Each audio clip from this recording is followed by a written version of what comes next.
nafasi tuweze kuliongelea hilo kwa sababu ni swala ambalo linagusa nchi kwa sababu yaliyotokea tarehe 29 Oktoba mwaka 2025 yalikuwa ni matukio makubwa. Kulikuwa na tukio la uchaguzi, lakini kukawa na tukio la maandamano katika sehemu nyingi nchini, na hivi kuulizia yanayoendelea kati ya serikali na kanisa Katoliki nchini au na baraza la maaskofu, kadiri mlivyoona kwenye vyombo vya habari, ni halali yenu na ni vizuri, mmefanya vizuri kutafuta kujua tu kanisa limesema nini na serikali kuhusiana na hii hali.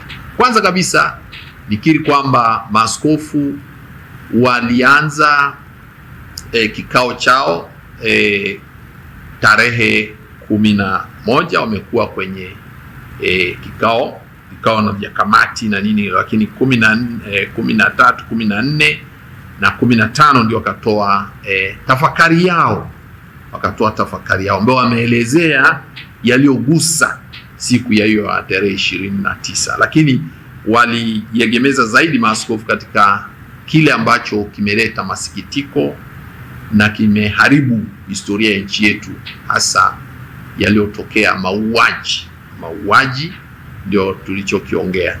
Sasa nikirudi kwenye mimi kukutana na waziri mkuu, kwanza waziri mkuu tunatoka mkoa mmoja, alafu ana mahusiano mazuri sana na kanisa Katoliki tangu zamani tu, sio kwamba jana.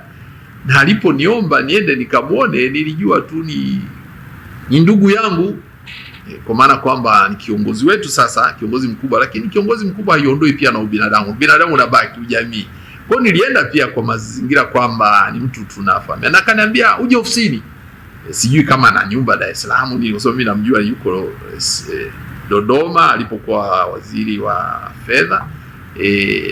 Basi akaniambia nimuone ofisini. Alinipigia yeye mwenyewe akiwa anataka nionane naye. Nikasema siwezi kukataa, ukiitwa na kiongozi wa serikali, ni kiongozi wetu. Ameshatangazwa waziri mkuu ni kiongozi, na nchi inaendeshwa na serikali. Nchi inaendeshwa na serikali. Tunasema serikali ni mashine ya nchi, ni injini ya nchi. Nchi haiwezi kuendelea. Nchi unavyojua ni watu, mipaka na utawala wa watu wenyewe. Nchi eneo lile lenye mipaka yake na watu wenyewe, na kule kujitawala kwa watu wenyewe. Basi hapo ndio tunasema hiyo ndio kinaunda nchi. Sasa serikali ni ile sasa injini yenyewe inayofanya nchi iwe hai na itambulike na ifanye shughuli zake. Kwa hiyo ukiitwa na kiongozi wa serikali lazima uitike. Nikaenda katika mazungumzo, tumeongea ukweli, mazungumzo yalikuwa ni binafsi. Hayakuwa mazungumzo ya kibaraza la maaskofu na serikali, hapana. Yalikuwa ni mazungumzo binafsi. Na mazungumzo binafsi ni wazi, tutagusa hapa na pale yaliyotokea tarehe 29, sasa mtafanyaje, sasa mna nini. Tunaongea tu kama kawaida, ni masikitiko, sasa tufanyeje, tusaidianeje. Tunaambia sisi tunaendelea kuwasali, kuombea, lakini tamko maaskofu wametoa, nadhani umeliona mheshimiwa. Kwa hiyo ndio ilikuwa mazungumzo yetu kwa maana hiyo kwamba, lakini hatukuenda kuongelea baraza linaongelea kitu gani, baraza linasemaje, hali hii tuifanyeje. Ni wazi baraza limeongea kwenye tafakari yake. Maaskofu wamekaa, maaskofu wote wamekaa, wametoa tafakari yao. Ndicho kilichofanyika, nikamwambia ndio hicho, ndicho kilicho pale. Kwa hivi kwa kifupi, kwa kweli ningesema nilikuwa ni kwenda kumuona tu kama alivyoniita, na yeye alipenda tu tuongee tu kama ndugu na nini. Na wala wakati wa kuongea hakuwepo hata msaidizi wake yeyote, isipokuwa aliwaita tu wale kuja tukasema tupige picha bwana. Tukasema kuna picha hiyo hapo tena ya Nyerere, tukae mbele juu ya kichwa cha Nyerere pa. Picha ya Nyerere pa. Ambaye hiyo picha ya Nyerere haikutoka. Sasa waandishi wa habari nyinyi na nyinyi mlivyo wajanja, hata picha ya Nyerere haikutoka. Ikatoka tu mimi na yeye tu. Tena tunavyoshangilia, tunavyopongezana pale. Sasa ndugu yako akipata cheo bwana, si unafurahi kidogo. Kwa hivi kwa kifupi, kwa kweli hayakuwa mazungumzo ya kitaasisi, yalikuwa ni mazungumzo ya watu binafsi. Na mimi siwezi kwenda mahali bila kutumwa na maaskofu, na wala mimi siwezi kuwa msemaji msemaji kadiri ya katiba ya baraza la maaskofu, msemaji mkuu anayetoa tamko kwamba tamko ni hili, anayetoa hilo ni rais wa baraza la maaskofu, ndio anayetoa. Wengine wote mpaka wakabidhiwe na yeye. Kwa hiyo hata ningeomba ruhusa kwa rais wa baraza, Mheshimiwa Baba Askofu, rais wa baraza la maaskofu, nimeitwa na waziri mkuu, ameniomba na niambia amekuletea barua, anasema ajenda ni nini. Hayo hayakuwepo. Kwa hivyo sikwenda kitaasisi, nilienda kama mimi. Sasa picha waandishi wa habari wamezitumiaje? Mimi hayo sijui kwa kweli. Waziri mkuu kwenye hotuba yake kule kwa Arusha amesema serikali imeanza mazungumzo na taasisi za kidini, na akasema afadhali sema mazungumzo ya kirafiki. Hii kauli nadhani inaweza kuonyesha kwamba kuna kitu fulani ambacho ni cha rasmi. Ni wazi katika mazingira haya, ukisikiliza hotuba za viongozi sasa hivi unaona kabisa kuna wakuu wa wilaya, kuna mawaziri, kuna waziri mkuu mwenyewe, unaona anavyokusanya kulingana na mauaji yaliyotokea ambaye amesikitisha sana Watanzania. Kila mtu analia, yuko kwenye kilio. Mtu ambaye anapenda kumheshimu mwanadamu mwenzake, sababu Tanzania imejengwa katika imani kwenye utu wa mtu. Na ndio maana sisi tunapendana Watanzania, kwa sababu tumejenga imani kwenye utu wa mtu. Sasa utu wa mtu uliguswa vibaya kwa makusudi. Watu waliuawa kwa makusudi, kwa kukusudia. Sio kwamba waliuawa na tetemeko. Tumeona maafa watu na mlima Hanangi uliteremka lini wakati juzi. Ukaua watu. Tulisikitika, tumefiwa. Ajali zinatokea za magari. Ajali zinatokea za vyombo vya usafiri. Watu wanakufa 60. Lakini haya ni mauaji yaliyofanyika, unasitisha uhai wa mtu kwa makusudi. Hicho ndio kimefanya nchi ikae kwenye kilio. Sasa hivi Watanzania wako kwenye kilio. Na katika mtazamo ule wa kilio, ni wazi viongozi wa serikali lazima wawafariji wananchi. Kinachoendelea ndio hicho. Na sisi tuko katika hilo. Lakini katika hali hiyo ambapo watu wako kwenye kilio, wanajiuliza kifo kimesababishwa na nini? Sisi kwenye kanisa Katoliki, maaskofu wetu wamesema kifo kimetokana na mauaji. Neno kutumia mauaji ni kuua kwa kukusudia, kuua kwa kupanga, ndicho kilichotokea. Na ukisikiliza hotuba zimetolewa za maaskofu kadhaa, kumbuka aliyetoa wa kwanza Askofu Waichi wa jimbo kuu la Dar es Salaam, alitoa siku ile akasema kumetokea mauaji hata kwenye miji ya watu wamefuatwa, wanaenda kupigwa risasi ndani ya nyumba. Vijana wametokea kufuata, ulizia taarifa mbalimbali ziko bayana, wanafamilia ndugu zao wameuawa pale, wanaona. Sasa katika masikitiko kama haya, ni wazi serikali lazima ifariji watu, na wanachofanya ndio wanafanya hicho kiongozi, na wanawasikiliza vijana. Nadhani mnakumbuka kwenye vyombo vya habari ametokea kijana mmoja anaongea mbele ya mkuu wa mkoa wa Njombe. Kijana ameongea ukweli mzuri kabisa pale. Lakini hata sasa hivi kuna waziri mmoja anazunguka huko kusikiliza. Waziri mkuu mwenyewe anapozunguka anasikiliza. Kwa hiyo ona ni namna ya kusikiliza ukweli na kufariji. Na sisi kama kanisa, kazi yetu pia ni kufariji. Lakini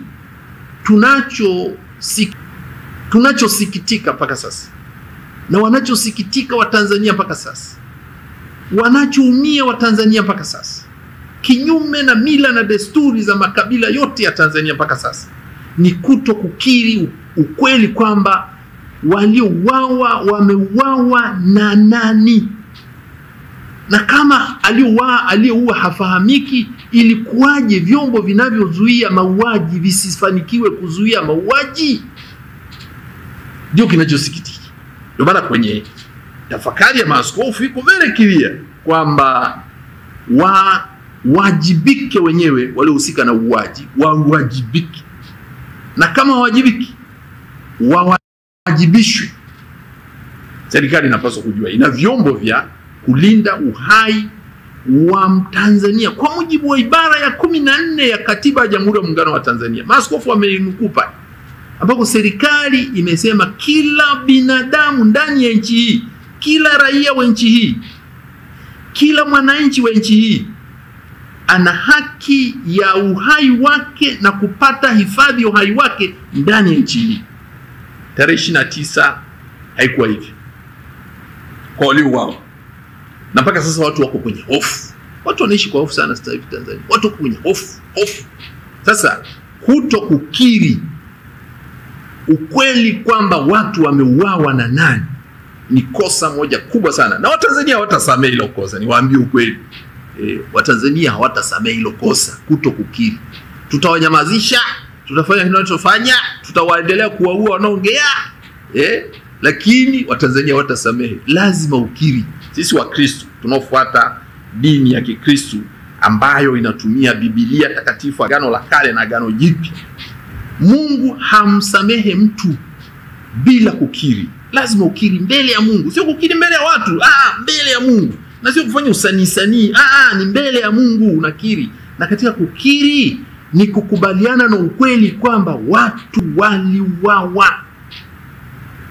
Watu waliuawa kwa makusudi. Ndio maana tunasema kukiri. Kukiri.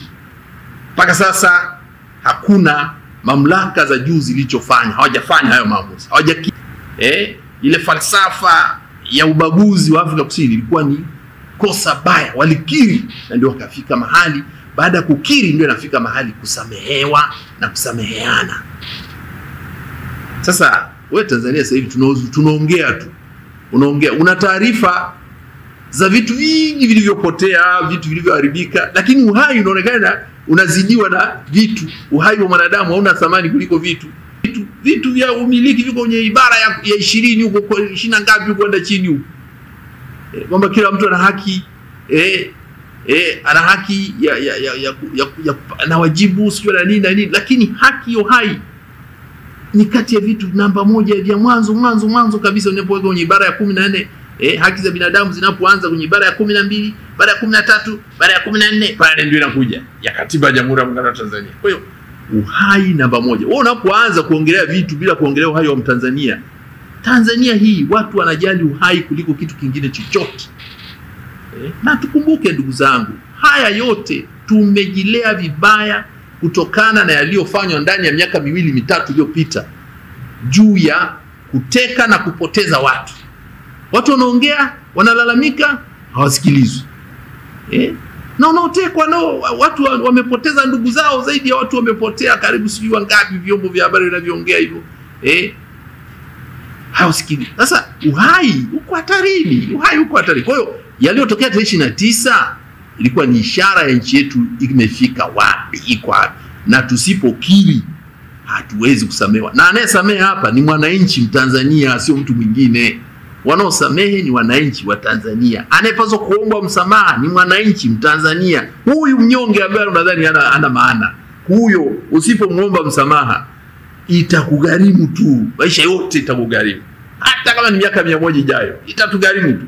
So mtu kama anakaa na kinyongo, ana mahuzuni, ni kama Mungu usipomuomba msamaha katika kumkosea, utaenda motoni tu, utakaa uishi na yeye milele. Utakaa ambako yeye hayupo. Na huko ndio watu wanaita motoni.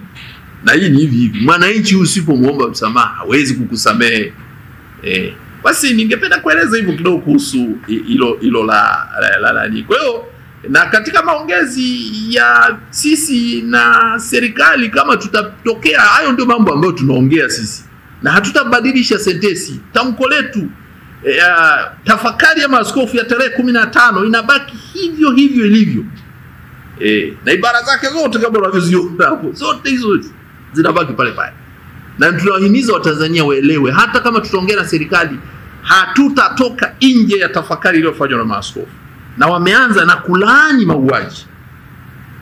Baada ya kulaani mauaji wanakuja na neno la pole. Baada ya pale wanasema kwa nini mauaji na kwa nini maandamano yalitokea.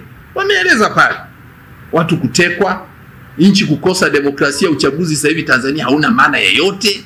Hakuna haja kuwa na uchaguzi Tanzania kwanza. Kwa sababu ukienda yupo atakayepita kwa 99%. Kwa taarifa yenu. Mwaka jana 2024 Februari, mabalozi wa nchi za nje waliahidiwa na serikali ya Tanzania kwamba uchaguzi utakuwa huru na wa haki. Uchaguzi wa serikali za mitaa. Wananchi wote Aprili tukaahidiwa hivyo hivyo, wananchi muwe na amani, uchaguzi utakuwa huru na wa haki. Lakini uchaguzi haukuwa wa haki. Tarehe 27 Novemba tumeona madudu ambayo hajawahi kutokea nchi hii tangu nchi ianze kuwepo. Tangu enzi za kina Mkwawa mpaka juzi hajawahi kutokea. 99% wenye vitu wa vitongoji. Si mila na desturi zetu. Kila kabila lilikuwa na namna kumchagua kiongozi wa ukoo, kiongozi wa, kulikuwa na mfumo. Hiyo mifumo haiheshimiki tena. Unaambiwa mwenyekiti wenu atakuwa huyu sio huyu. Unapiga kura unaambiwa huyu sio huyu. Watanzania wanalalamika. Tukasema haya kwa vijana hata ufanyeje, na vijana wajifunza kwa vijana wenzao. Afu dunia sasa hivi dunia inashirikishana maarifa na vijana. Vijana sasa hivi wako wameungana dunia nzima kutokana na namna habari na maarifa yanavyoenea duniani. Wameungana dunia nzima. Kwa hiyo wanajua nchi zingine wanafanyaje, nchi nyingine wanafanyaje, huku na huku wanafanyaje. Vijana wanajifunza. Na dunia ya karne ya 21 inaitwa knowledge society. Knowledge driven society. Una maarifa, una nguvu ya kutawala, ya kujitegemea, ya kuwa nchi tajiri. Ni maarifa. Teknolojia ni maarifa.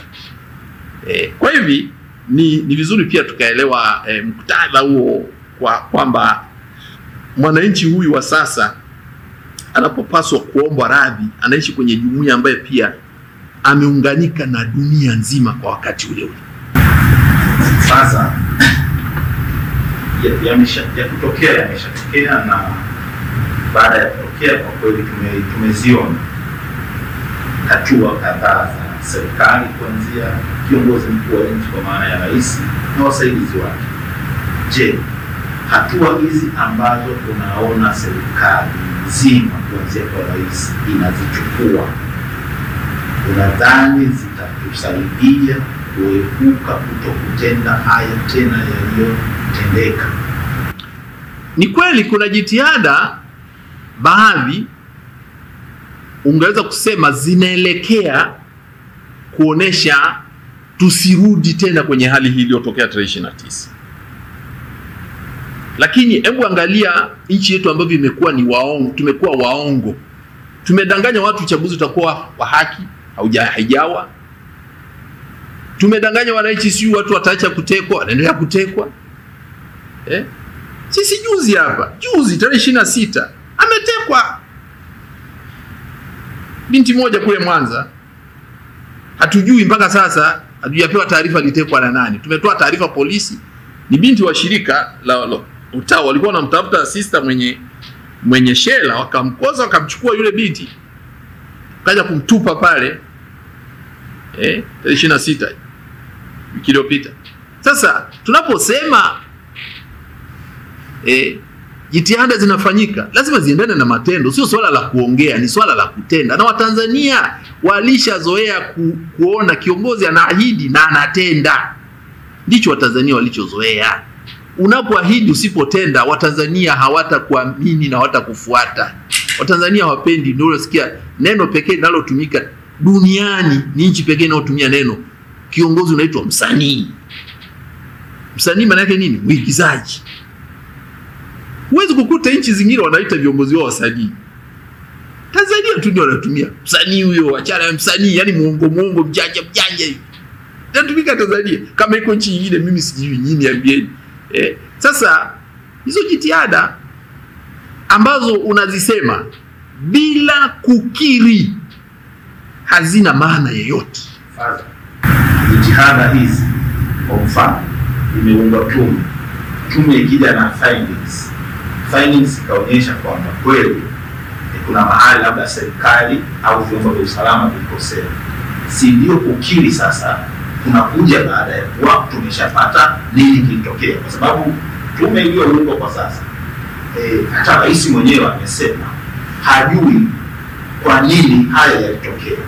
Sasa kama kiongozi wa nchi ambaye ndio mwisho wa siku ndio tumempa mamlaka ya kuhakikisha na kulinda, anawezaje kukiri kabla kwanza ya kuambiwa kweli nini kilitokea? Kwa nini usidhani kwamba hii tume iliyoundwa ikishaleta matokeo sasa ndio hapo tunapata tunakuwa viongozi au watu wote wanaweza kusema okay fine, kumbe tulikosea hapa, samahani ifuatie?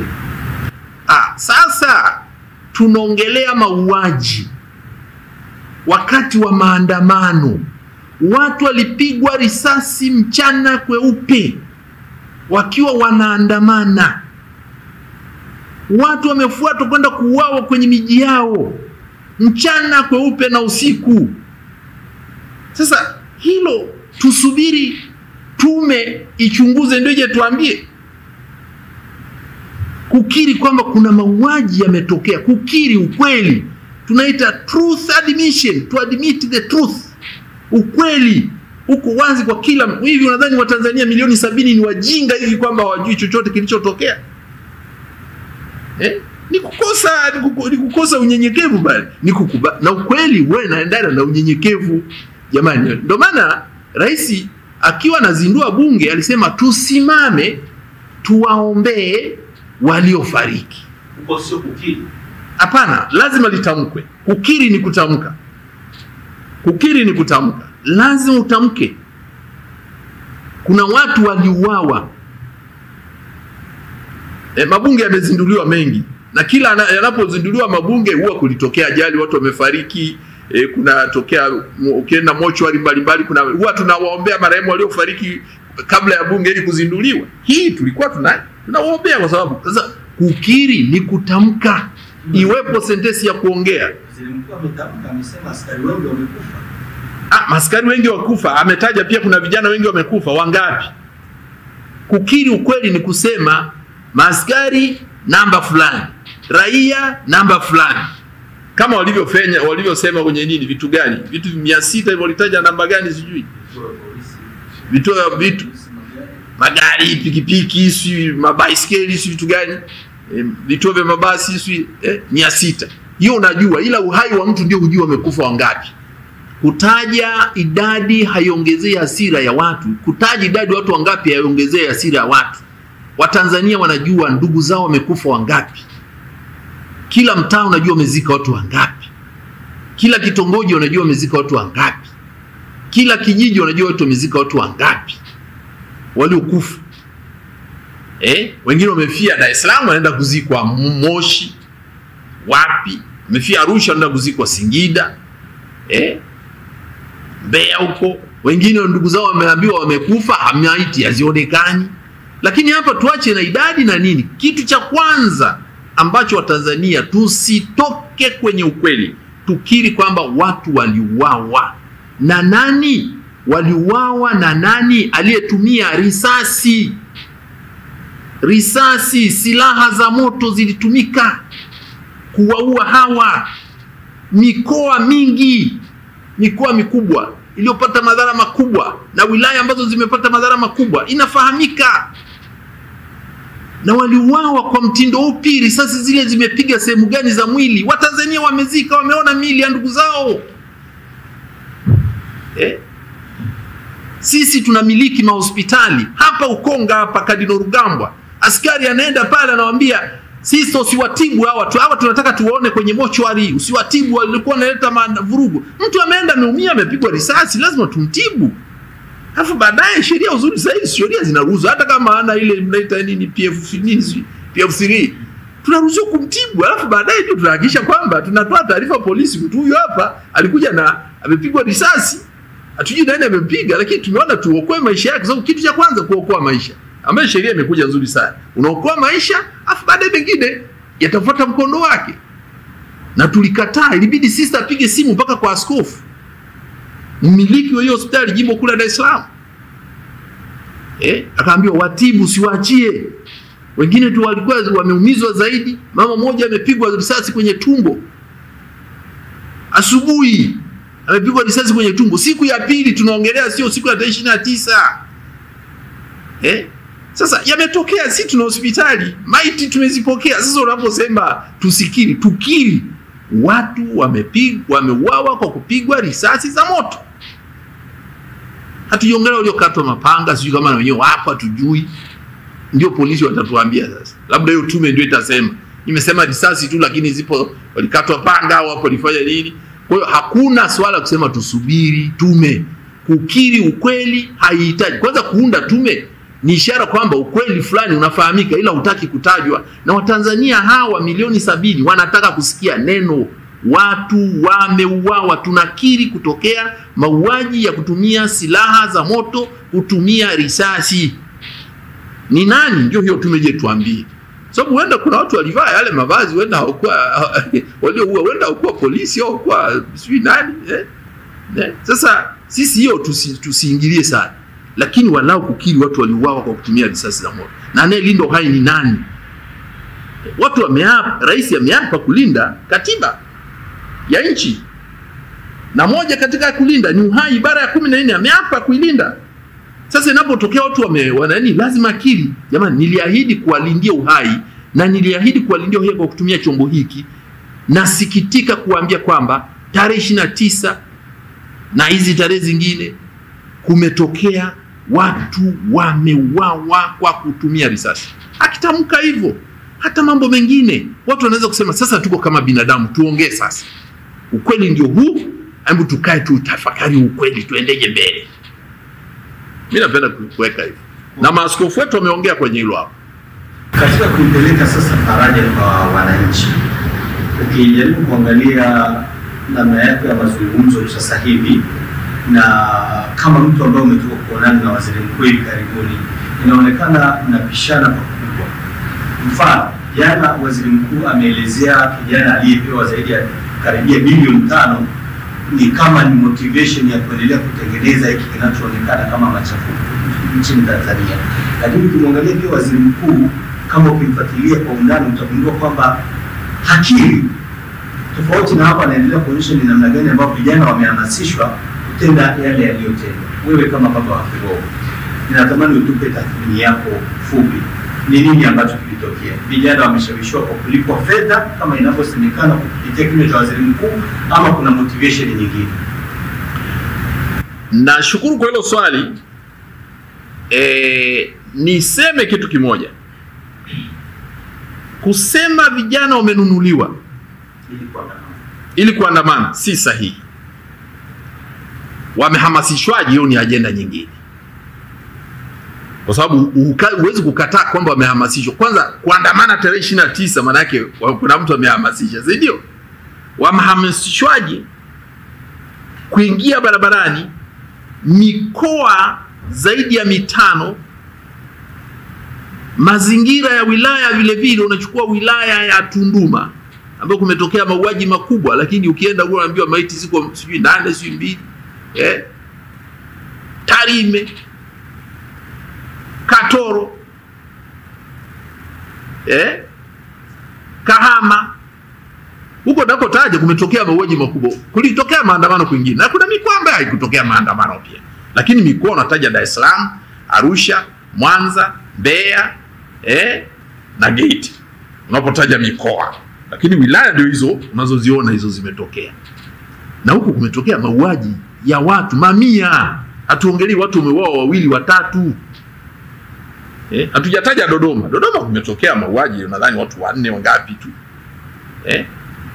Lakini mauaji makubwa kiasi hiki, useme mtu amehongwa aandae maandamano. Vijana si wajinga kiasi hicho. Hizo hela zinazotajwa ziligawanywa kwa mtindo upi kwa vijana wote wale walikuwa wameandamana? Na wale waliouawa kwenye majumba wenyewe waligawiwa hela? Kama walikuwepo labda hiyo. Lakini tusikatae ukweli kwamba vijana waliandamana kwa sababu gani. Wanasema sababu ya kwanza, ukiwauliza vijana hata sasa hivi, hata nyinyi mlivyo huko hapo waandishi wa habari, hatuko salama. Watu wanatekwa, watu wanapotezwa, watu wanauawa. Ni zoezi lina zaidi ya miaka 2 sasa hivi hilo linaendelea. Vijana wamechoka kuvumilia. Demokrasia haina maana tena kufanya uchaguzi, kwa sababu utagombea utapitishwa, wakala hatapitishwa. Na sisi tulifanya kikao hapa tukawashauri serikali tarehe 30 mwezi wa 4 usiku wake ambapo waliamua kuniua mimi. Ndio tulipitisha yale maazimio, na uzuri yamekabidhiwa pia serikalini mwezi wa 8 tarehe 27. Tuliyakabidhi pia. Pamoja kwamba ilikuwa tuyakabidhi, basi nilipofuata wakataa kuniua, Mungu bariki nikapona kidogo, basi najua naweza nikauawa leo baada ya taarifa hii pia. Sasa tulisema haya yasipozingatiwa nchi haitakaa salama, tunaelekea pabaya. Jambo TV huyu hapa amearipoti, nendeni kwenye clip ninapomwambia tunaelekea pabaya, nchi inaharibika. Fuateni hizo clip ziko hapo, tuliongea. Tunaelekea, taifa linaelekea pabaya, tulishaona. Lakini kupuuza viongozi wa dini ni hatari sana, kwa sababu viongozi wa dini hawana maslahi binafsi kwenye taarifa zinazohusu uhai wa mtu. Tunapogusa uhai wa mtu, hatuko na maslahi binafsi. Tunaangalia uhai wa mtu aliyoko na yule ajaye. Kwa hivi kusema watu wamenunuliwa na nini si kweli. Kuna matatizo yanayoendelea ya msingi ya nchi ambayo hayajashughulikiwa. Watu wanatekwa, watu wanapotezwa, watu wanauawa. Kuna watu zaidi ya 80 kitu, taarifa ambazo tumeziona za TLS na taarifa zingine Legal and Human Rights Center, na wena namba inaongezeka. Angalia utekaji uliokuwa umeanza kuzuia maandamano ya tarehe 29. Ulikuwa utekaji, tunashukuru baadhi yao wamepatikana, wengine hawapatikani mpaka sasa. Ukiuliza wanaambia hatujui alitekwa na nani. Lakini nani aliyeweka ahadi ya kulinda watu nchi hii? Na wanaoteka wanakuja na magari, matajiri hao wanateka maskini hao, wana shida gani? Alafu vijana wamejenga uwezo kutokana na elimu nzuri ya Tanzania, elimu ya sekondari. Vijana wameshajenga uwezo wa kuhoji vitu. Elimu ya sekondari hii tunaotoa ya kata, tuna sekondari zaidi ya 7,000 nchi hii. Nafasi zaidi ya 1,000,000 watoto kuingia form 1 kwa mwaka nchi hii. Sasa kila mwaka unazalisha watoto wanaofikiri vizuri, wanaomaliza form 4. Unategemea tu uwaburuze tu bila kuhoji? Haipo. Watahoji, nchi ni yao. Watahoji. Kitu kama hakiko sawa, watasema kwa nini tunatekwa? Kwa nini tunapotezwa? Kwa nini watu wanapatikana wameuawa kinyama? Kuna mauaji baba yanafanyika ya kinyama mpaka ukiona unasikitika. Kwa nini watu wanashambuliwa? Nikupe mfano moja. Mwanza pale, Nyegezi pale, kona, kijiweni huko. Kijana moja anatokea anampongeza nani? Yule mwanajeshi aliyoongea kwenye TV alikuwa anaitwa nani? Temptation. Kijana anasema nchi hii bwana mtu wa maana ni Tesha. Kijana mdogo sana. Yeye si hero. Kama anavyomuona Maradona au sijui mchezaji gani sijui maarufu siku hizi. Anaona Samata bwana wewe ndio mwana mchezo mzuri bwana. Kijana anampongeza. Yule kijana kesho yake kijana akakuta ameuawa. Lakini alikuwa anatamba, ni mtoto mdogo wala tuseme ni labda ni rika la vijana ambao wako sekondari. Sio namuua mtoto kama yule kwa kumpongeza Tesha. Sasa kama amekosea, peleke basi mahabusu na nini, ndio tulivyozoea. Mtu anakuja sheria anapelekwa mahabusu. Kwa hivi tungesema kwamba kuna matatizo ya msingi hayajashughulikiwa, yamelundikana. Na tumeamua kuacha kusimama kwenye ukweli. Watu wanatekwa, hakuna solution. Na inaonekana kuna chombo chenye nguvu kubwa kuliko majeshi, kuliko polisi wetu wanaoteka. Polisi wetu wanaopaswa kuzuia watekaji. Wale watekaji wanaitwa wasiojulikana. Sasa vijana wanapoona kuna chombo ambacho kina nguvu kuliko polisi, kwa nini wasilalamiki? Kwa nini wasidai? Demokrasia, hakuna kuchagua kiongozi unayemtaka, leo ile unawekewa kiongozi. Upendo zipenda huyu ndiye atakuwa kiongozi wako. Na kura atapata. Mimi nimeona mbunge mmoja amepata 99% za kura. Haijawahi kutokea Tanzania. Mbunge kupata kura 99% haipo. Ya wapiga kura wote wa eneo lake 99% wote waliokuwa wanapaswa kupiga kura amezipata zote. Jimbo zima 99. Sasa unajiuliza jamani tuelekea wapi? Kwa maneno yako hayo na kwa kauli za serikali, maana yake ni kwamba serikali inazungumza vitu ambavyo vimesababisha haya yametokea. Wewe unaona kabisa hivyo vitu havihusiki kabisa. Unaona kuna mwafaka? Mimi sijasema havihusiki. Tathmini ya maaskofu wetu iko clear. Wameweka sababu kubwa 3 kwa nini maandamano yalitokea. Na maandamano wamesema si uhalifu. Na kusema waandike, Watanzania wameandika mioyoni mwao. Wanatekwa. Wameshadai mara ngapi hatutaki utekaji. Na wewe ukipeleka ombi hilo kwa serikali ambayo hawana mahali pa kukimbilia, kuna hoja wameweka pale, mihimili haifanyi kazi. Vyombo vya habari havifanyi kazi nchi hii. Ndio maana vijana wana taarifa zao kwenye social media tu. Vyombo vya habari ingekuwa vinafanya kazi, wangehoji vijana wakaeleza, kama tulivyoona ilivyotokea waziri mkuu juzi aliongea na vyombo vya habari. Ndio baada ya miaka kama 4 sasa hivi ndio nasikia waandishi wa habari wanauliza maswali ambayo unaona yanagusa maswala yanayohusu watu wa nchi hii. Maswali yaliyoulizwa yale na waandishi wa habari alipokutana waziri mkuu na waandishi wa habari. Hayo ndio yalikuwa maswali ya waandishi wa habari ambao Tanzania waliyazoea. Lakini sasa hivi hakuna chombo kinachoweza kuandika juu ya maswali hayo. Wameuliza, lakini tafuta gazeti, TV iliyoelezea. Waziri mkuu amejibu hivi, lakini sisi tunajua ni hiki na hiki. Hakuna, hiyo haipo. Sasa unategemea vijana watakimbilia wapi? Sasa unaponiambia kwamba serikali na nyinyi mnaongea hivi, kanisa mnaongea hivi, serikali inaongea hivi. Hapana, mimi nadhani wenyewe wana namna yao. Sisi tunasimama kwenye ukweli baba. Kanisa linasimama kwenye ukweli. Watu wanapotea, watu wanatekwa. Tulitegemea kusema kuanzia leo, rais aliwahi kusema wakati fulani kulitokea tatizo la polisi Mtwara. Rais akasema huwezi wewe kuwa polisi umefanya hivi alafu ujichunguze mwenyewe. Alisema rais. Sasa kwa nini hiyo sentensi siongelewe leo na tusione hiyo? Unaposema mfano uchunguzi ufanyike, serikali imeweka tume tusubiri, utajichunguzaje kama kazi yako ni kulinda? Na watu wameuawa, si umeshindwa kuwalinda? Sasa kama umeshindwa kuwalinda, aje mtu kutoka nje tujue ni wewe uliyeshindwa kuwalinda au kuna mwingine aliyesababisha ushindwe kuwalinda. Serikali kupitia waziri mkuu imesema yale hayakuwa maandamano, yalikuwa ni maandamano. Vandalism, maandamano hawezi kwenda kuchoma vituo vya mafuta, kufanya fujo. Yaani yeye anachosema ilikuwa ni total vandalism. Na nakiri na kukubali kwamba kulikuwa na vandalism. Na kulikuwa na distraction. Yaani kulikuwa na uharibifu wa mali. Sijakataa. Kama walivyokiri kwenye hicho, wakiri pia kulikuwa na mauaji.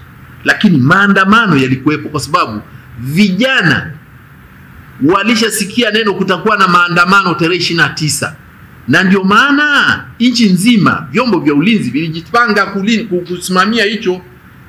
Taarifa labda haikupita kama tunavyojua, ukitaka kuandamana lazima lakini kama watu hawana pa kukimbilia, hawana imani na vyombo vya kuwasikiliza, waende kwa nani? Lazima ujiulize kitu hicho pia. Na hiki sio kitu kipya.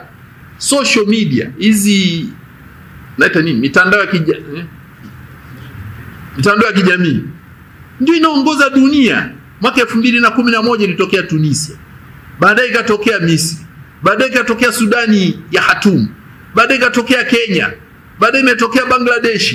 Baadaye imetokea Madagascar. Baadaye imetokea Nepal. Sasa unadhani Tanzania ni kisiwa baba? Wanaweza siombe kwa kutangaza kwenye redio, kwenye TV, lakini wana namna yao ya mawasiliano. Sasa dunia ya leo inaendeshwa kwa namna ambapo ukweli unapaswa kutawala. Tunapokwepa ukweli, kama tunavyoambiwa na viongozi wetu wa dini, ndipo tunapojitafutia matatizo. Sasa baba, tutazame haya yote ikianzia hapo Mtwara kwamba rais aliunda tume nyingine kwa ajili ya kuchunguza yale mauaji, lakini nitazungumzia pia wewe mwenyewe ni mhanga, ulipigwa, ambayo nilishambuliwa, ilikuwa lengo la kuniua. Lakini tumeliona kanisa pia limeshambuliwa kwa namna ya kipekee. Tunaweza kumzungumzia na Baba Nikata kule Songea. Ni kama hizi tume zinazoundwa kazi yake inayofanyika hairudi kwa jamii, tukaona nini ambacho kimetokea. Na sasa tunazungumza neno maridhiano, na kama nimekusikia vizuri umesema hata ikitokea kanisa likizungumza na serikali, mnafikiri mna nini kipya cha kwenda kufanya ili walau haya yanayotengenezwa kama tume za kuchunguza haya yaweze kufanya kazi na ionekane kwa jamii ifanyike? Kanisa kazi yake ni kufundisha ukweli wa kumsaidia mwanadamu apate ustawi wa maisha yake ya kimwili na ya kiroho. Ukweli. Kwa hiyo sisi tutaendelea kueleza ukweli.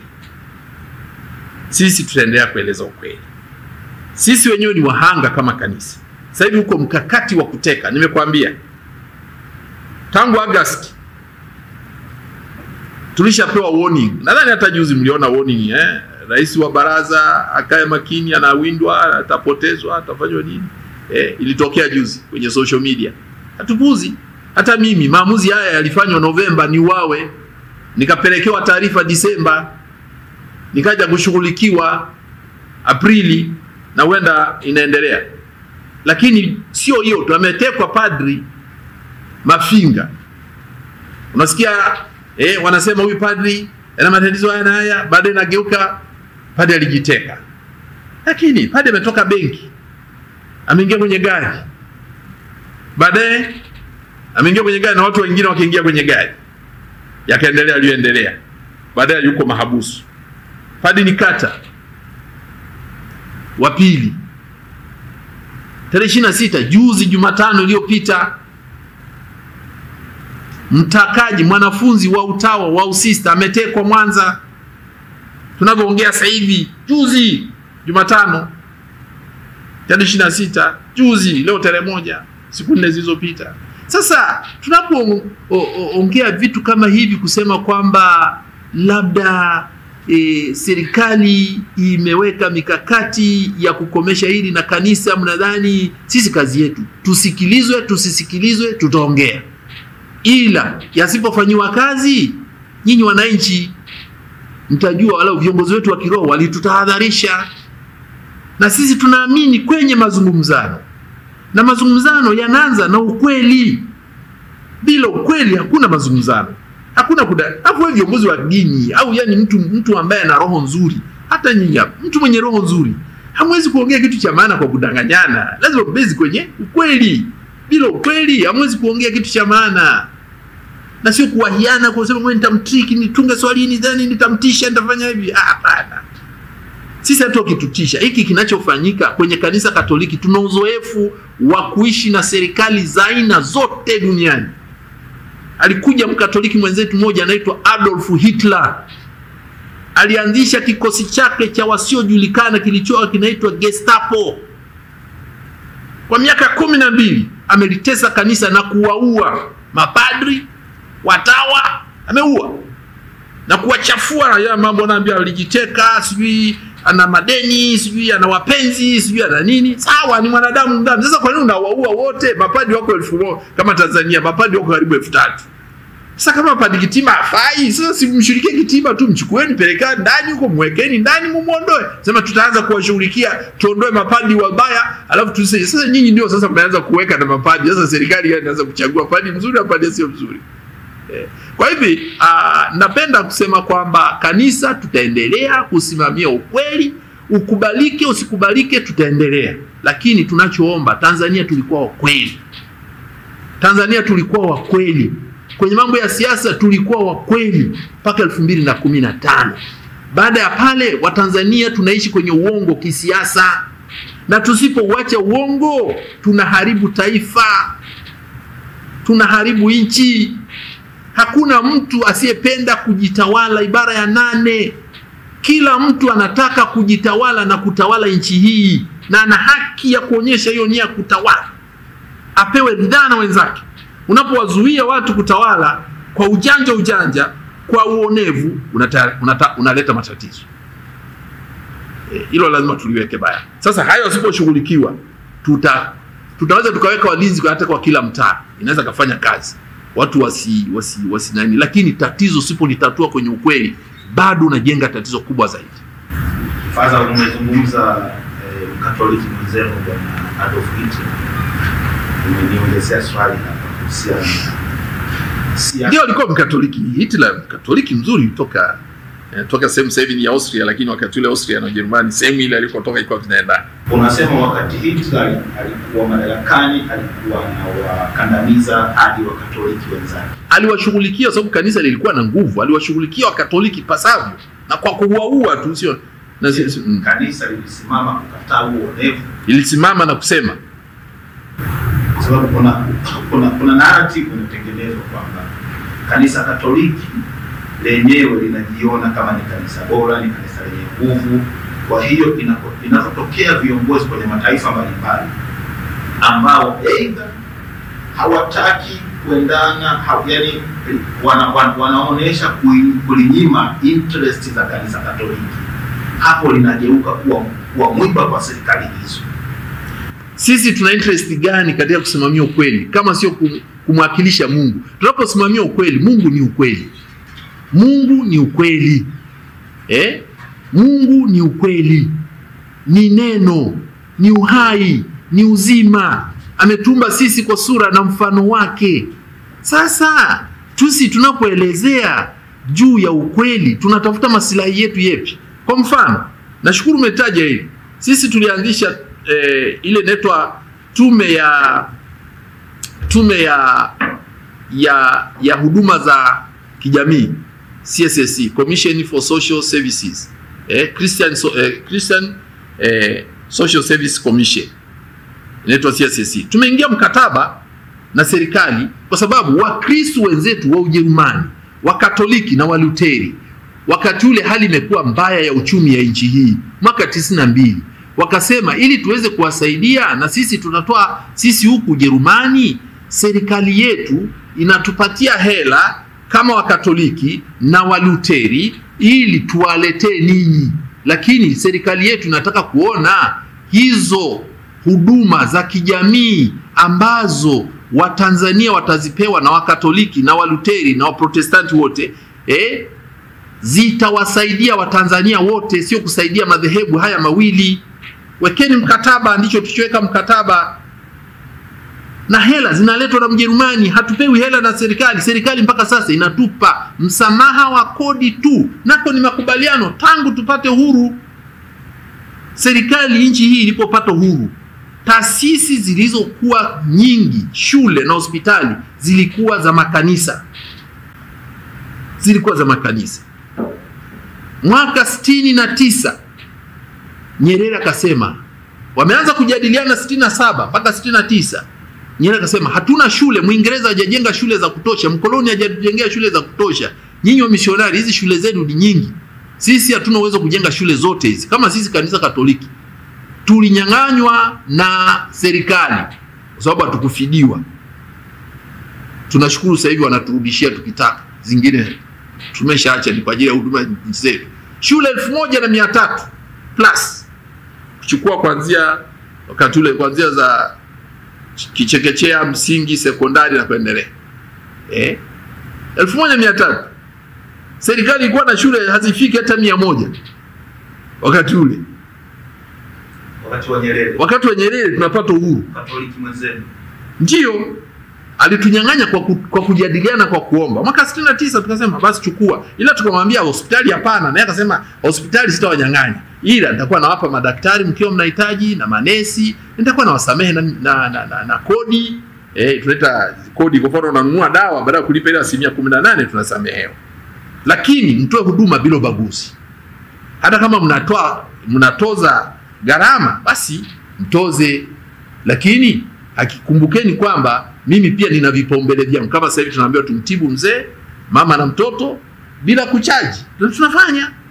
Sasa mtu anaposema maslahi yetu yameguswa, maslahi yetu kuguswa kumhudumia mgonjwa yeyote bila, ukienda hospitali yoyote ya Tanzania unaulizwa wewe ni ya kanisa, unaulizwa wewe ni wa dhehebu gani? Mashule unapopeleka mtoto wako, ni kweli shule za sasa sababu baada ya quality na nini, shule serikali imejenga shule za kutosha, shule sisi tumeweka ili zijiendeshe. Sasa tunaweka ada iko hivyo, lakini tunatoa pia na scholarship hapa na pale. Kwa hivi kanisa Katoliki linaposimamia vitu halitafuti masilahi ya Kikatoliki, linatafuta ustawi wa watu. Ila wasioelewa na wenye nia mbaya na kanisa ndio wanadhani hivyo, kwamba sisi tunasigana. Hitler alikuwa anasigana, anambia bwana, utawala wa kiimla Ujerumani haufai. Sisi kama Wakristo, Ujerumani imegawanyika wakati ule wa Hitler, imegawanyika katika madhehebu makubwa mawili, Wakatoliki na Waluteri. Sisi kama Wakristo tungependa kuona mambo yafuatayo kwenye utawala wako: heshima ya utu wa mtu na haki zake za msingi ziwepo, ustawi wa watu uwepo, mshikamano wa watu uwepo, ushiriki wa watu katika kujitawala na vyombo vya chini viheshimike viwepo. Hitler anasema hapana, mimi ndio naamrisha. Hawa Wayahudi mliowakaribisha hawa hatuwataki. Kaambia hapana, ni binadamu baba, waache. Dhambi ya ubaguzi ni mbaya. Tuliona aliyotokea kwa Hitler kuwashughulikia Wayahudi. Matokeo yake kageuka ikawa vita vya kidunia sasa. Yesu mlitaka kuniua mimi, lakini matokeo yake sasa hivi tunauana nchi nzima kwa kuto kusikiliza tu. Tungesikiliza aliyoongelewa na viongozi wa dini zote tarehe 30 mwezi wa 4, nchi ingefika hapa ilipo. Sasa baba, tunachozungumzwa na ambacho bila shaka ndio kinachokuwa kipaumbele kwa sasa, maridhiano. Nafikiri ni wakati sahihi. Huwezi kuongelea maridhiano kabla hujakiri. Alafu naridhiana na nani? Maridhiano wananchi na serikali. Serikali ni chombo cha wananchi. Swala ni watu kukaa chini kusema hali hii iliyotokea ili sijirudie, kitu gani kifanyike? Ajenda ya maridhiano baada ya watu kukiri ukweli ndio watakuja. Sasa tumefikaje hapa? Ndio hatua ya pili. Hatua ya kwanza tukiri ukweli kwamba watu na serikali ikiri watu waliuawa kwa risasi za moto na wengine walifuata kwenda kuuawa kwenye miji yao au kwa wazazi wao. Kuna kijiji kimoja huko ukienda kinaitwa Ndaga huko Mbarali kule, kafuatilia uone yaliyotokea huko. Unajua sijui kama mnajua kanisa Katoliki tulivyokaa. Kanisa Katoliki tuna kitu tunakiita jumuiya ndogo ndogo. Kila familia iwe ya Mkatoliki sio ya Mkatoliki iko kwenye jumuiya ndogo ndogo fulani. Kwa hiyo nilikuwa namuuliza mwandishi wa habari mmoja hapa. Akaniambia mimi sio Mkatoliki, mimi ni Msabato. Lakini tumepanga kwenye nyumba moja, kwenye nyumba kadhaa kwenye eneo lile. Tulipopanga ikifika siku fulani unaona viti vinatolewa, asubuhi watu wanasali, wanasoma neno la Mungu, wanaelezana na mambo yao. Anaendelea. Kuna Waislamu, kwa hiyo kila familia nchi hii, sisi wa Katoliki iko kwenye jumuiya ndogo ndogo. Na ndipo hapo tunapopaswa kuonyeshana ukarimu kati yetu, kusaidiana bila kujali itikadi ya dini ya nani na nini. Kwa hivi katika kuonesha hilo naloliita maridhiano, lazima kwanza tukiri watu waliuawa na risasi za moto na nani. Swali hilo likija jibiwa, ndio hapo tutahitaji sasa tume huru ya uchunguzi ambayo haihusiki na anayeshukiwa kwamba alihusika kuua. Kwa hiyo tume inafuata baada ya kukiri. Ndiyo, ilipaswa kuwa hivyo. Ilipaswa kuwa hivyo. Haijafanyika hivyo, ilipaswa kuwa hivyo. Baada ya tume tunafuata ya maoni, lakini iwe tume huru. Maaskofu wetu wameeleza tume inapaswa kuundwaje.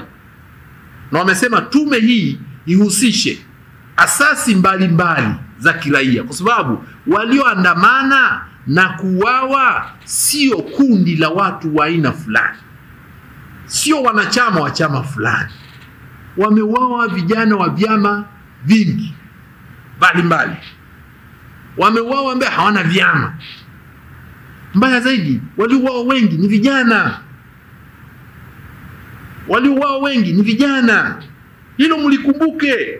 Waliouawa wengi ni vijana. Tusipokiri hicho, tutakuwa tunawakosea sana vijana wa nchi hii.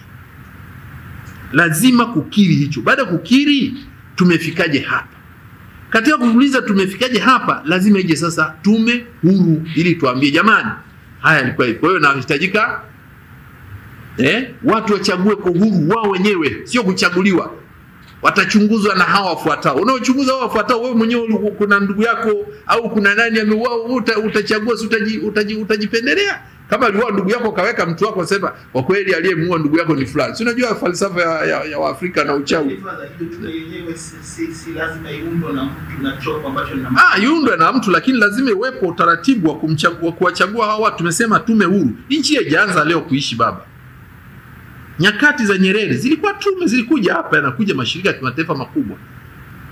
Alipouawa Father Evariste Mushi, aliyetusaidia kugundua aliyeuawa ni nani? Alikuwa ni Mtanzania, Zanzibar hapa, mwaka 2012. Sasa hivi tu sio kama vimeanza leo, labda nyinyi kwa sababu bado mko wadogo hamjui.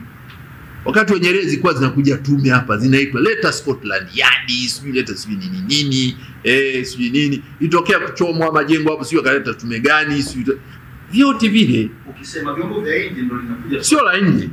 Sio la nje tu.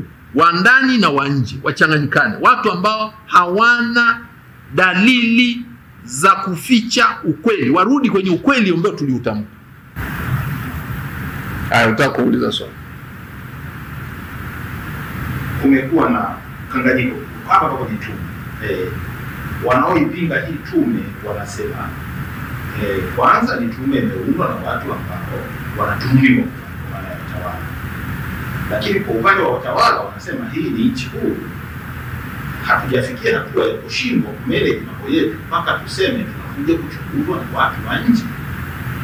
Tunafikaje kwa pamoja hapa haya makundi yote yanafika?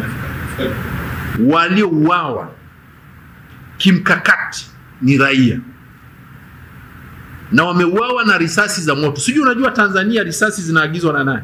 Unajua anayeuza risasi Tanzania? Tofauti na nchi zingine, risasi zinunuliwi dukani kama kalamu. Risasi zinauzwa kwa utaratibu maalum. Anayeuza risasi ni nani Tanzania? Anayeuza bunduki Tanzania ni nani? Anayempa mtu leseni ya kumiliki bunduki ni nani nchi? Sasa huyo anayeuza bunduki, anayeuza risasi, kwa nini huyo aliyeuawa asiseme kwa sababu nimeuawa kwa kutumia risasi? Naomba anayechunguza. Hatujasema viongozi, maaskofu wetu wamesema na viongozi wa serikali kwa upande mwingine wawepo, lakini wawepo na upande wa raia.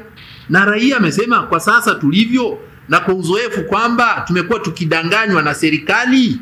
Tuna uzoefu, tulidanganywa kura zitaibiwa, zimeendelea kuibiwa. Tumedanganywa watu watatangazwa ambao hawajashinda kwenye uchaguzi.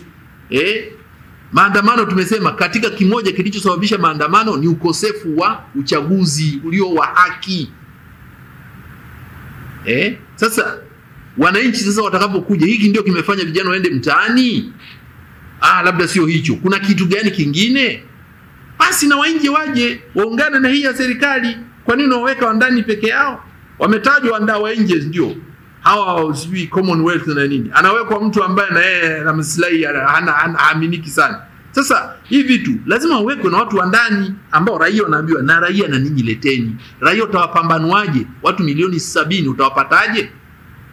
Tungekuwa labda na bunge ambalo ni la vyama vingi. Bunge sasa hivi ni kamati ya chama kimoja. Na yenyewe sasa utapataje sasa watu wa kukufanyia? Zamani kama bunge lingekuwa huru ndio ungesema, kama tungekuwa na bunge la vyama, bunge ambalo limechaguliwa na wananchi wenyewe, ndio ungesema wabunge ndio wachague hiyo kamati. Na tulishaona kamati za namna hiyo. Kamati zilizochunguza mambo ya escrow, mambo ya Richmond, mambo ya nini, sisi zilikubalika kwa sababu zilichaguliwa na wabunge. Na wakati ule wabunge walikuwa wanatoka kwenye vyama vyote, wanachaguliwa na wananchi wenyewe. Sasa unapokuwa na bunge ambalo limeingizwa kimkakati, tuliona walichofanya bunge kuhusu kupitisha mkataba wa bandari. Wananchi wataki, wamepitisha. KIA imepitishwa, mwendo kasi imepitishwa. Sasa hivi tunasubiri na lingine viendelee kupitishwa. Sasa utasema hii bunge hili ni bunge la wananchi? Bunge la wananchi ni lile linalosikia. Mwaka fulani wakati wa binafsishaji, wananchi wakaongea lugha chafu. Sema nchi inabinafsisha kila kitu. Nakumbuka hata baba wa taifa lalamika jinsi NBC ilivyo binafsishwa. Wananchi wakalalamika.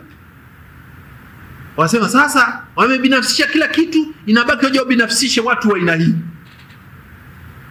Maaskofu wetu waliposikia walimuita Mkapa hapa kwenye baraza hapa. Unasikia wananchi wanavyolalamika Mheshimiwa Rais awamu yake ya pili. Sema ndio. Ilikuwa kubinafsisha shirika la ndege la ATC. Ilikuwa linabinafsishwa kuchukuliwa na kampuni ya shirika la ndege la Afrika Kusini. Asema maaskofu, shirika hili ni hasara tupu sasa hivi, ili lifanye biashara, naomba tulibinafsie. Maaskofu akamwambia, baba, wananchi wamekataa, ni shirika lao, acha. Akasema naacha na litakufa. Wakamwambia wacha life, kwa sababu wananchi wenyewe wamejiamulia, ni kitu chao. Shirika la ndege si lilibaki jina na madeni kibao mpaka likaja kufufuliwa na serikali ya awamu ya 5. Kwa hivi wananchi wakishirikishwa wenyewe wanafanya maamuzi vizuri zaidi. Lakini kigezo lazima wasimame kwenye ukweli. Baba, vijana wana hasira na vijana wana maumivu na vijana wana changamoto. Ujumbe wako kwa vijana wa nchi? Mimi ninachosema kwa vijana, wasikate tamaa. Wasikate tamaa. Sasa hivi vijana wasimame kwenye ukweli kwa kuongea.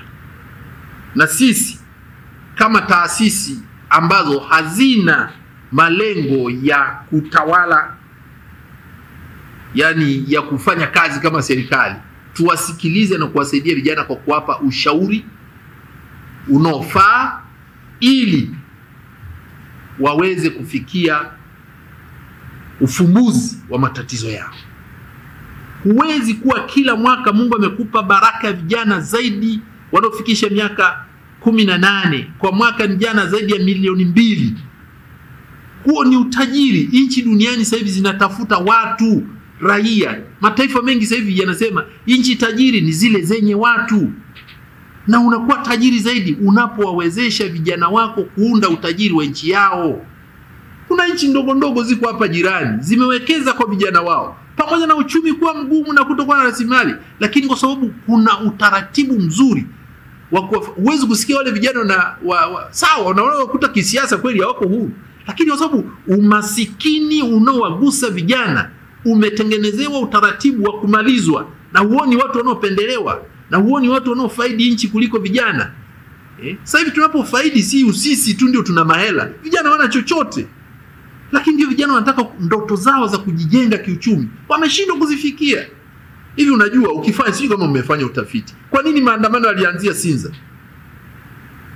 Mmefanya utafiti? Kwa nini maandamano yalianzia Sinza? Kwa nini maandamano yalianzia kwa TikTok? Mimi niko kwenye WhatsApp tu, mengine siyajui. Kwa nini maandamano yalianzia pale? Sinza unaambiwa katika maeneo yale ndio utakuta vijana wasomi wote, ndio ana bodaboda, ana degree mpaka masters.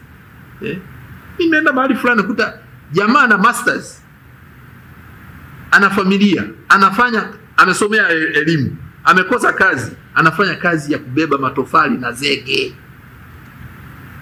Siwezi kuomba, siwezi kurudi kijijini, nimeamua kukaa mjini, nafanya kazi ya jenga, sijasomea ufundi. Na hata nikisomea huenda sina vipaji vile vya ufundi washi.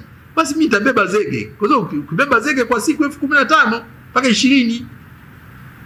Kwa mwisho wa mwezi ana laki zake 3-4, maisha yanaenda, anatunza familia yake. Kwa hivi vijana, msikate tamaa. Rudisheni moyo katika kuzungumza na serikali ili mtawale nchi yenu, na hakikisheni mfumo wa uchaguzi ulio wa haki unarudi. Hakikisheni uchaguzi ulio wa haki unarudi. Mtapata viongozi wazuri zaidi na mtatatua matatizo yenu, sababu nyinyi wenyewe vijana mtakuwa sehemu ya utawala wa nchi. Nchi za Ulaya ziliwapuuza vijana, ni wachache.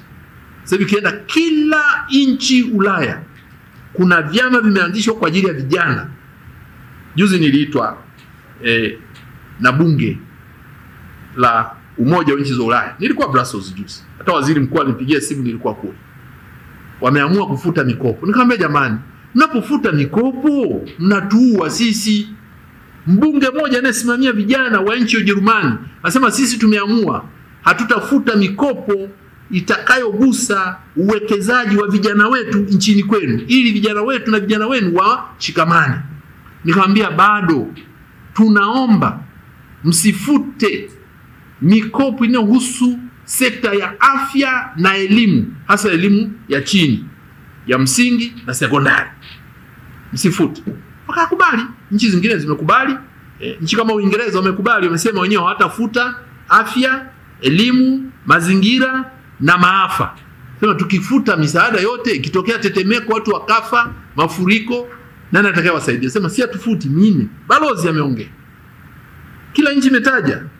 Lakini kweli misaada mingine na mikopo mingine inaondolewa. Lakini inaondolewa kwa nini? Sasa tujawasikiliza vijana. Tumewapuuza vijana, tumepuuza ukweli wa viongozi wa dini. Tumepuuza ukweli wa raia. Ndio tumefika hapo. Unasema ulikuwa Brussels, hali ya Tanzania ikoje? Hali yetu ni mbaya. Kwa sababu Waafrika wenzetu waliokuwa kule sema hata Tanzania kweli imefika hapa. Mwezi wa pili mwaka huu, tarehe 24 hadi 27, maaskofu hapa walifikiwa na kamati maalum ya maaskofu kutoka Kongo, DRC, Rwanda na Burundi kuja hapa kwa siku 24 mpaka 27 kujadiliana namna gani kurejesha amani na utawala wa watu katika Kongo ya Mashariki. Wamejadiliana hapa.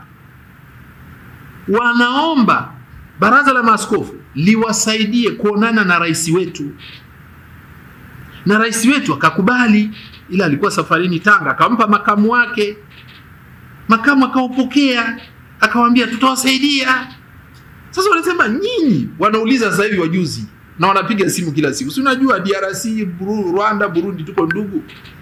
Sema na ninyi tena sasa tutaenda kwa nani? Haiba ile tunaita reputation ya Tanzania kidunia imeharibika mno. Mno. Tunahangaika kuisafisha. Tunasema tumekosea, tutajisaisha. Lakini ndio jisaishaje wakati tumeweka uongo mbele? Unasema nitafanya hivi alafu ufanye. Tafanya hivi ufanye. Alafu na wahujumu ambao wanataka kuleta mfano kwenye uchaguzi, unahujumu ushindani. Hakuna uchaguzi bila ushindani. Vijana wanapenda kushindana. Vijana wana creativity, wana ubunifu. Unachagua kundi la vijana moja, unaliinua moja, lingine unaliacha. Tumekubali nchi ya vyama vingi, demokrasia ya vyama vingi. Kama tunataka demokrasia ya chama kimoja, turudi nchi za demokrasia ya chama kimoja kama China. Watu wanaenda vizuri sana. China mwaka 1989 waliua vijana kama tulivyoua sisi juzi. Tiananmen Square waliuawa mamia ya vijana, kwa sababu walikuwa vijana wana critical thinking. Ni vijana ambao hawadanganyiki siku hizi. Ni vijana waelewa vitu, wanahoji. Na wakihoji wataki kudanganywa, wanataka ukweli. Na ukiongea uongo nakwambia mbona jana ulisema hivi hivi, leo nitakuaminije? Kwa hiyo vijana kwa kweli tuseme kwamba watarejesha heshima ya nchi yetu. Wataijenga upya nchi yetu. Ni vijana wataijenga upya nchi yetu. Tuwasikilize, twende nao. Na vijana wasikate tamaa. Wasikate tamaa. Tukae tuongee na tuwasikilize na tufanye wanayoyataka. Vijana wameambiwa, wameashwa wawe wavumilivu hata swala sio uvumilivu, swala sio kuvumilia. Wewe mtu unamnyima haki yake leo alafu unamwambia avumilie. Mwambie kuanzia kesho hakuna atakayetekwa. Iweni huru vijana, fanya shughuli zako kwa uhuru. Ukiwa na issue, vyombo vya habari vipo, ongea kwenye vyombo vya habari, usiende kuongelea nje wala kuongea kwenye social media tu. Ongea katika hivi. Wape uhuru vijana kuongea. Maadili ya uandishi wa habari yapo, wape vyombo vya habari vifanye kazi. Kwenye vyuo vikuu sasa hivi huwezi kuendesha midahalo kama ilivyokuwa zamani. Zamani sisi tulishazoea. Chuo kikuu cha Dar es Salaam ndio kuna brain of the country. Watu ambao wana upeo mpana wa mambo. Kwa kila Jumamosi kuna kongamano kubwa linarushwa na wakati ule ITV masaa 3. Jumamosi yote umekaa naangalia mdahalo kuhusu uchumi, kuhusu madini. Mimi mwenyewe nilikuwa na shughulika kuhusu mambo ya natural resource. Tumeongea sana mpaka ikaja sheria ya makinikia, tulitokea huko. Na aliko pale chuo kikuu cha Dar es Salaam, nakumbuka kuna siku tumealikwa pale nimetoa mada mimi, ametoa mada mtaalamu mwingine, tukaongea pale. Lakini midahalo hiyo iliisha. Na mdahalo wa mwisho nakumbuka kufanya chuo kikuu, tulipoitwa mara ya mwisho, tulifanya na Magufuli, ambapo nimwambia mheshimiwa, kwa nini kila mtu anatumbua? Nilimuuliza swali Magufuli kwenye mdahalo ule wa chuo kikuu cha Dar es Salaam. Wakati ule kila mkuu wa wilaya fulani anatumbua, mkuu wa mkoa fulani anatumbua. Tukasema tungeona mambo atumbue wala umoja basi. Sasa kila mtu anatumbua, mbona ni vurugu? Asema basi tumepokea swala lako faza, tutafanyia kazi na hivi na hivi. Lakini vijana pale waliokuepo walisikia, walijifunza. Midahalo vyuo vikuu inayohoji masuala ya nchi, inayohoji vitu ambavyo ni kero za wananchi haipo. Media hazipo. Kuwa vyombo vya habari ni hatari sana. Mbaya zaidi, kutokuwa chini ya sheria. Utawala wa sheria nchi sasa hivi haupo. Watu wangejua kuna utawala wa sheria, hakuna kuonewa. Tumeona watu wanavyofanyiwa figisu, vyama vinafanyiwa figisu ya kufutwa, wengine wanatekwa, wanadanganya na kwa mtu. Sasa unajiuliza, hii vijana wanakata tamaa. Weka mazingira kama yalivyokuwa 2015 ya kisiasa kurudi nyuma. Kama tuliamua vyama vingi kuanzia 1994 95 uchaguzi mpaka 2015, tulia mazingira. Haukuwa mkamilifu, haukuwa mzuri. Tumeanza na vyama vingi mwaka 95 uchaguzi, upinzani umepata viti bungeni, wamekuwa na wabunge 23. Mwaka unaofuata 26. Mwaka unaofuata 41. Mwaka unaofuata 2010 84. Mwaka unaofuata 2015 112. 2020 wabunge 8. Kitu gani? Ukiacha wale mnaoita wa COVID wa vitu gani? Ukiwacha hao ambao tujua waliingizwaje na wenyewe. Faza, vijana wamefikia hatua ya kukata tamaa kiasi kwamba wanahitaji kuchoma nchi. Sasa kwenye kuto kusikiliza, kuna yupo atakayetumia akili aonyeshe vipi mawazo yake, hisia zake, na kuna mwingine atakayetoka nje ya utawala wa sheria. Kukiwa na utawala wa sheria mzuri, tumeshawahi kuona maandamano ya amani na utulivu yalikuwepo. Maandamano ya Chadema ya mwaka jana si yalifanyika nchi nzima? Ulisikia kuna jengo limechomwa? Maandamano sio yalikwenda kuchukua fomu nani wakati ule? Lowassa. Maandamano kupokelewa Tundu Lissu alipokuja kugombea 2020 ilikuwa na ngapi? Na 20. Wakati tunamwaga mzee Mkapa pale stadium. Si alienda kwa amani, wala hakuna kilichochomwa. Kwa nini watu waanze na kuchoma? Kwa nini? Lazima kujiuliza. Na kwa nini vitu vimechomwa? Na angalia Watanzania hawana taarifa. Wanachoma hii chupa wakizani chupa hii ni ya Fadha Kitima. Kumbe hii chupa nimepewa na Marwa. Taarifa sahihi hazipo pia. Kwa sababu vyombo havitoi taarifa. Alafu watu wana chuki na nani?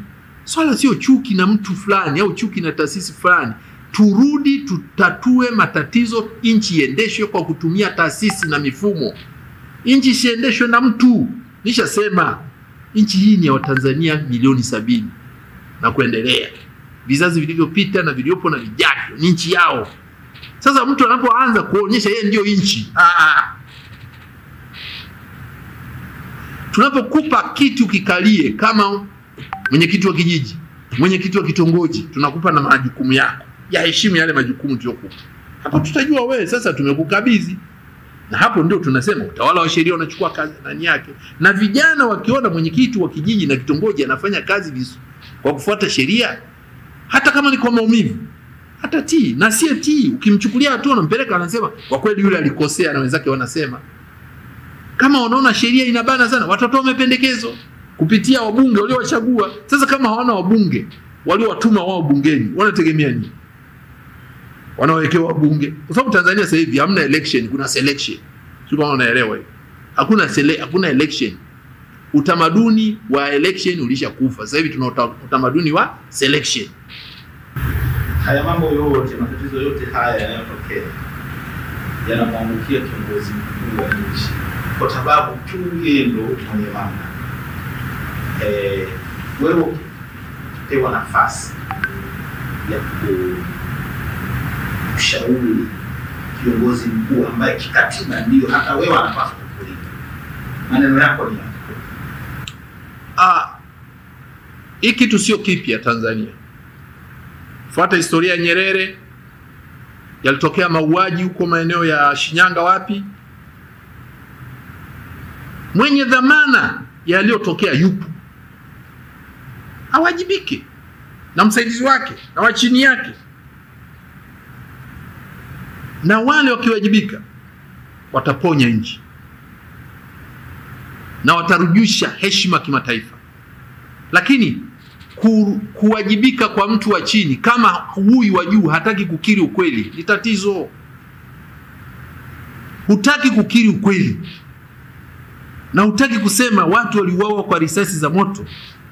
Huyu aliyeuawa kwa risasi za moto atajiuzulu kwa kigezo gani? Tukiri. Alafu ndio walipoingia bungeni, vijana walifanya vurugu sana Kenya. Waliingia bungeni pale, fanya vurugu na kuharibu mambo, kuharibu nani, mali ziliharibiwa. Na maandamano yote yana hayo matokeo yote ambayo nyinyi mnasema mali zimeharibiwa nini. Uhai una maana kuliko mali hizo. Alichofanya rais wa Kenya nini? Alivunja baraza la mawaziri. Alivunja hiyo, naita cabinet, alivunja. Vijana wasema haitoshi, wakaendelea. Lakini alipojiondoa madarakani kwa hiari yake, mmoja wa watendaji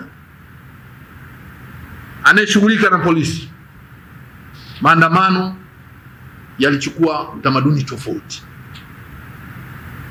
Na mpaka sasa unaona mazungumzano. Na ndipo rais wa nchi ile akaanza mazungumzo na vijana. Anawaambia, jamani, mnaniambia nitoke, niko tayari kutoka, nipeni basi mwenzenu nimwachie ofisi. Wakasema tuachie sisi sote. Akamwambia haipo huo taratibu, lazima muwe au kwenye chama au kwenye, hapana, tuachie sisi. Na wale kule wakasema tuna imani na vyama, tutaki.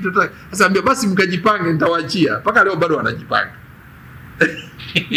Context yetu hii sasa iko. Context yetu ni hiyo. Watu maaskofu wetu wameshasema watu wafanye maamuzi kujiuzuru. Na sio mara ya kwanza. Nimesema Tanzania ilishatokea.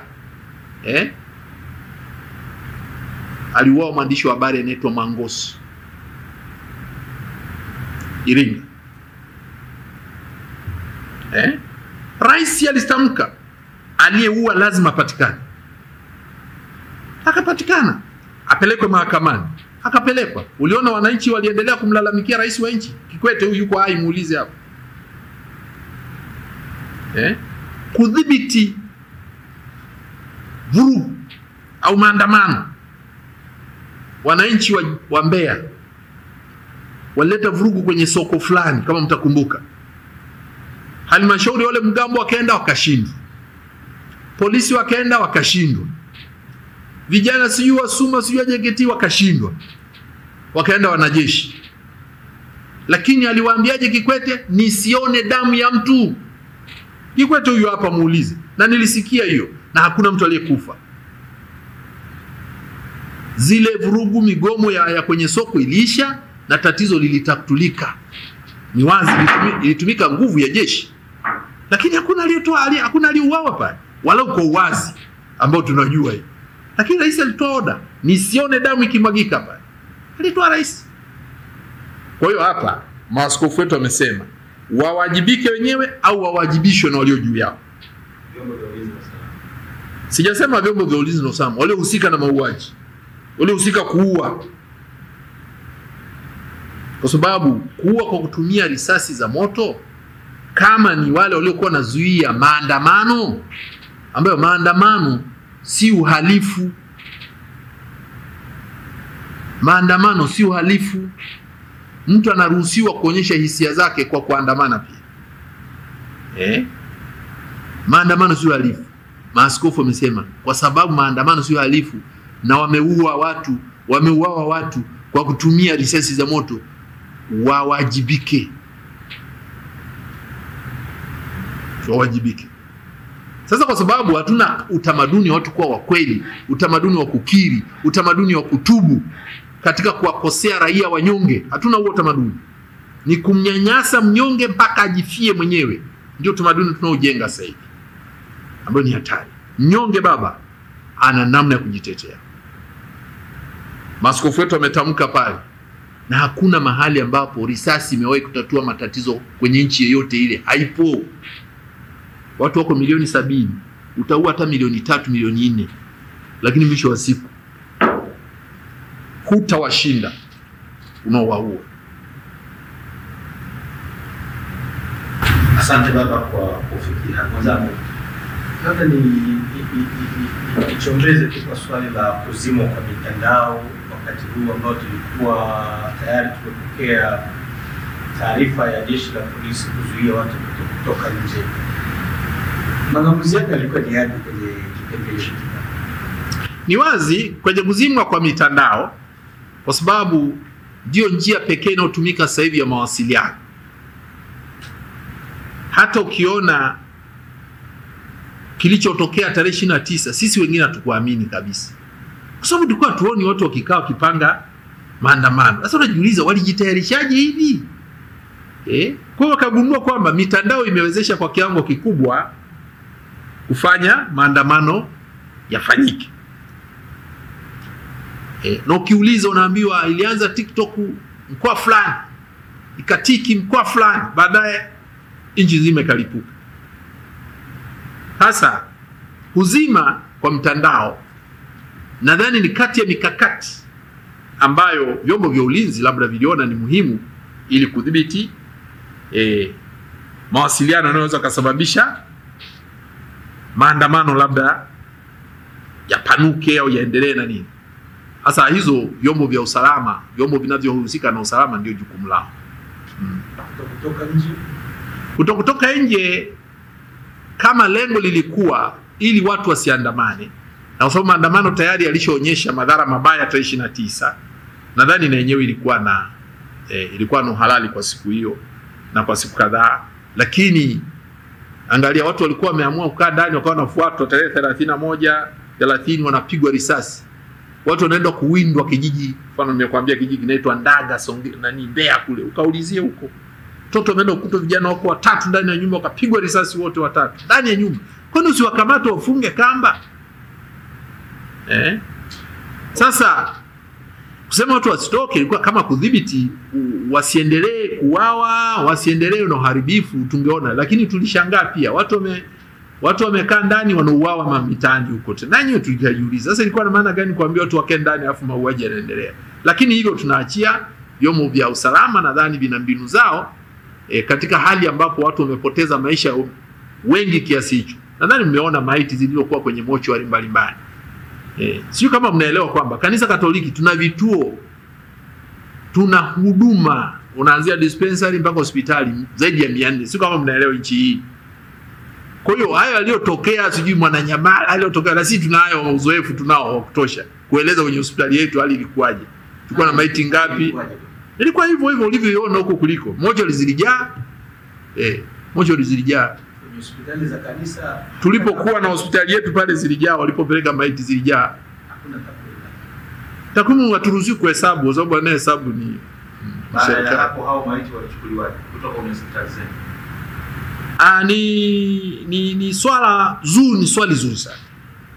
Kuna swala na tuna mahali tulikataa kutoa maiti wakati sio wa kwake. Tulikataa kutoa maiti mahali fulani ambapo ndugu hawajapatikana bado. Sasa unaambiwa toeni maiti ambazo hazijatambulika. Sasa tutoaje maiti wakati watu wako kwenye shutdown? Kuna watu kuambiwa msitoke. Sasa watu watatokaje kuja kutambua? Alafu unajua tena kama vijana wa sasa hivi Dar es Salaam ina watu milioni 6, lakini ukitafuta wakazi halisi ya waliozaliwa hapa huenda wafiki milioni 3. Sasa milioni 3 nyingine si wametoka mbali huko. Sasa ndugu zao wengine hawatajuaje kwamba tunachukua ndugu yetu tunampigia simu hapatikani, hebu fanya sija kwa wakati wale waliouawa na nini. Kuna mahali tulikataa. Nimewapa mfano ambapo namwambia ameenda polisi anasema sitaki msiwatibu hao, tunataka kuona mochwari hawa. Hatutaki kuona hapa kwenye wodi. Tulikataa. Ila tulipokataa waliheshimu. Sasa kwenye hospitali ambayo si zetu hatujui. Baba, kwa kuondoka kwenye context hiyo, naomba niulizie hali ya Fadhali Nikata ikoje? Afadhali Nikata anaendelea vizuri kwa afya, lakini sasa tunjuza alitekwa. Sasa juzi tena ametekwa huyu mwanafunzi wa usista, ikutupa ujumbe. Sisi tunajua hizo ni mbinu zilitumiwa, nimemwambia ni mbinu zilitumiwa na kina Hitler kutumia kikosi kinachoitwa usiojulikana. Ni mbinu zilishatumika miaka kabla ya vita vya pili vya dunia. Mussolini alitumia hiyo, Mkatoliki mwenzetu pia alitumia kwa miaka 21. Mussolini alifanya ya kikosi chake kwa kinaitwa Seka, CEKA.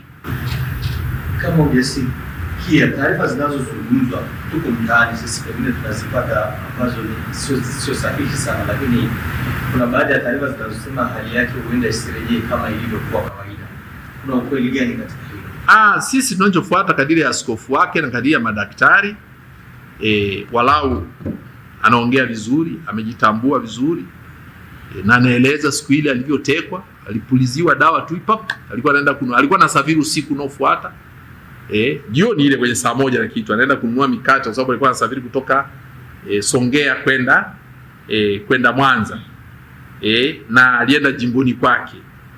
Sasa yeye alitoa tafakari kule Mwanza siku ya kusali ile tuliyoweka, siku ya kusali kuombea uchaguzi wa haki, tarehe 23 mwezi wa 8 ndio aliongoza sala, na alifanya uchambuzi wa kina kwa waliokuwa kwenye ibada. Kwa nini tunasali? Usasali sababu pia kuna tatizo la usalama, wafuatao wametekwa. Akachambua wote moja moja, wale ambao wametolewa na Tanzania Law Society, ile list akachambua moja. Alikuwa amefanya utafiti, yeye ni daktari wa mambo ya waandishi wa habari. Baada hapo ndio ametokea kuja kupotea. Kwa hiyo alipuliziwa dawa ile siku, apuliziwa dawa,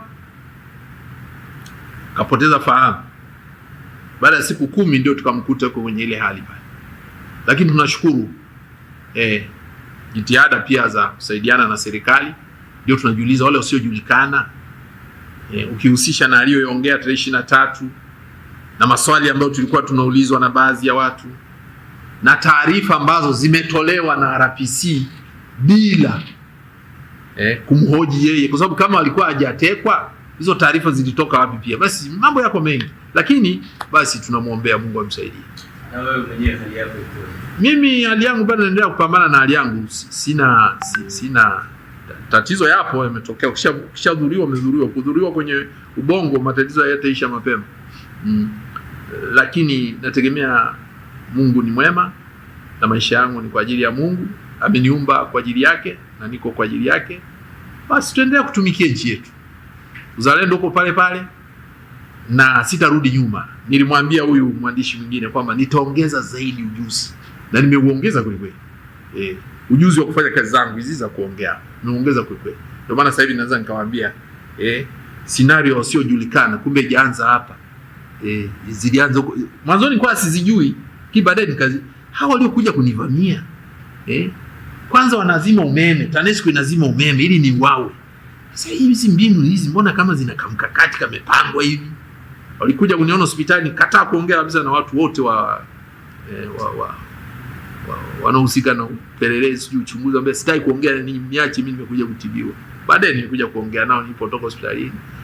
Kwa mimi naendelea vizuri, namshukuru Mungu na nitaendelea kufanya kazi kama kawaida, sitarudi nyuma. Lakini nchi tunaiharibu tusipoondoa uchafu ulioingia wa kudhani tutanyosha watu kwa kuua. Tutaharibu nchi vibaya mno, na huwezi kushindana na vijana ukashinda. Naomba hilo serikali ijue. Na mpaka sasa hivi hakuna ripoti yoyote kuhusiana na kushambuliwa kwa kusudio? Wanazo wenyewe huko, mimi sijapewa wala. Wenyewe wanayo, si serikali bado. Na labda wamewapa wakubwa zangu, mimi sina habari. Cha msingi mimi niko hai, naendelea kufanya kazi. Tunashukuru sana kwa nafasi hii uliyotupatia kwa ajili. Asante sana, nawashukuru, na penda pia kuhimiza Watanzania wote.